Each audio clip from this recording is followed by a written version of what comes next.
This is interesting.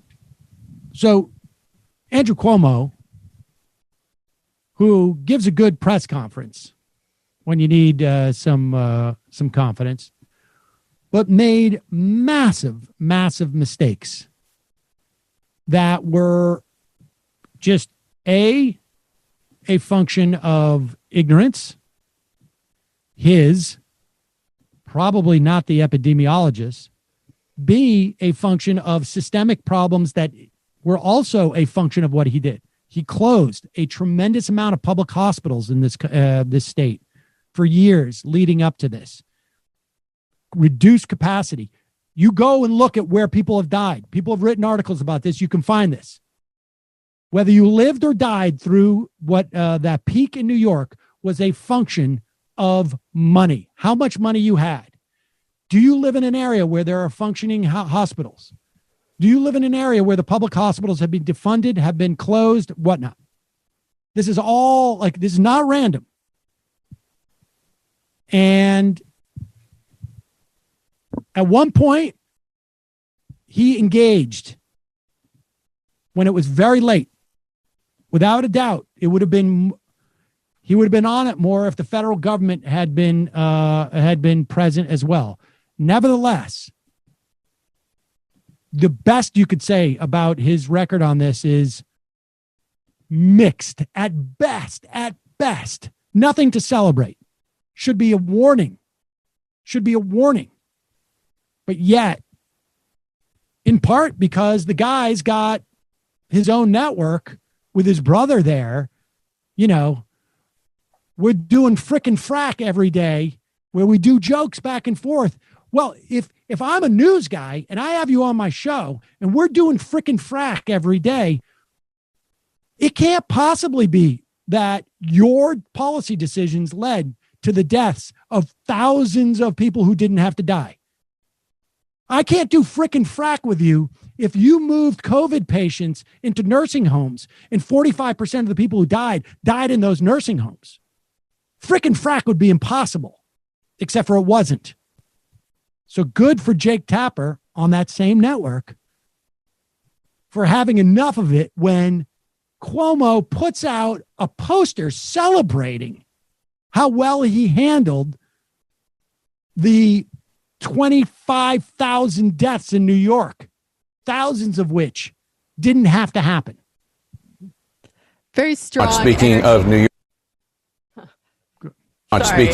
York, New York's Democratic governor, Andrew Cuomo, seems to be on something of a victory tour, congratulating the state and himself for defeating the virus, even selling this poster, which shows his state getting over the mountain by bringing down the curve during the 111 days of hell, as the governor put it. The poster includes references to his daughters and a boyfriend, little inside jokes. There are no illustrations, however, of the more than 32,000 dead New Yorkers, the highest death toll by far of any state. No rendering on that poster of criticism that Governor Cuomo ignored warnings, no depiction of the study that he could have saved thousands of lives had he and Mayor de Blasio acted sooner, no painting there on the poster of his since rescinded order that nursing homes take all infected patients in. Here's what Governor Cuomo had to say yesterday. What we went through and what we did was historic. Because we did tame the beast. We did turn the corner. We did plateau that mountain. And then we came down the other side. And they will be talking about what we did for decades to come.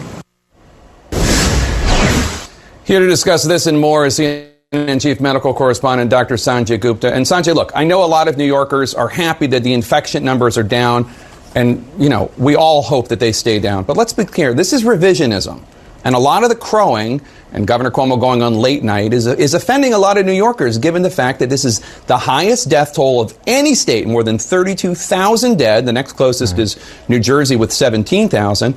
Are people going to be talking about what Governor Cuomo did for decades to come in the way he hopes? Unfortunately, I don't think so, Jake. I mean, I think we're very early days in this. You know, we're looking at the first few pages of the history books, and I think there's a lot more to be written. I'm a little surprised by that poster, I got to tell you, because, you know, I think if anything, that's what this virus has taught us, is that we need to have a significant amount of humility. This virus surprises us over and over again. Gupta's changing the subject, which is accurate. A little bit early to be putting out the poster saying we defeated this when we don't even know if the kids are going back to school yet. Maybe a little bit early to be crowing about that. But also total revisionism. And I'm trying to be generous in saying, like, there were a lot of things that a state government is not prepared to do with the federal government. But the fact of the matter is he messed up. And it cost thousands of lives. And that's just the reality of it. Yep. I was just going to say, it might as well be a poster of that SpongeBob meme where they're like, we did it, Patrick. We saved the city. And Bikini Bottom is just in flames behind them. I'm not familiar with it, but I will take your word. It sounds like it. It's the most important meme of our time.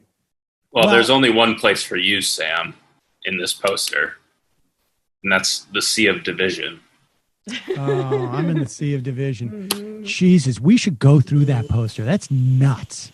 It's crazy. In Atlantis. Wait, under the Sea of Division. Let's go through that poster. Can you do close-ups on that? Sea of Division. Who the hell? What is he doing?